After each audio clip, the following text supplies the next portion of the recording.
খবর পড়ছি খালি পেটে মোহাম্মদ খাসসরের বড় ছেলে মোহাম্মদ শেরসুর গতকাল সকাল 10:30 ঘটিকার সময় স্থানীয় ঢাকা সদরঘাট থেকে বরিশালগামী একটি লঞ্চে 500 যাত্রী নিয়ে বরিশালের উদ্দেশ্যে রওনা দিয়েছিল।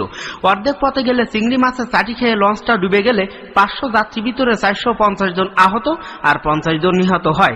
নিহতদের প্রত্যেকের ডাইন হাতে গাঁটটি পাওয়া গেছে। এদিকে আমাদের নিজস্ব সংবাদদাতা আরো জানিয়েছেন, গতকাল সকাল 8:30 ঘটিকার সময় স্থানীয় ঢাকা মিরপুর 8.5 নাম্বার থেকে এক পকেট মারে এক ভদ্রলোকের পকেট মেরে ঘন্টায় 180 কিলোমিটার বেগে দৌড়ে যাবার সময় গার্মেন্টসে চাকরি করে মোসাম্মদ কুলসুমের বুকের সাথে ধাক্কা খেয়ে পকেটমারটি মৃত্যুবরণ করিয়াছেন। ইন্না লিল্লাহি ওয়া ইন্না ইলাইহি রাজিউন। মৃত্যুকালে পকেটমারটির বয়স হয়েছিল 185 বছর 75 মিনিট 65 সেকেন্ড। এবার হারানো বিজ্ঞপ্তি।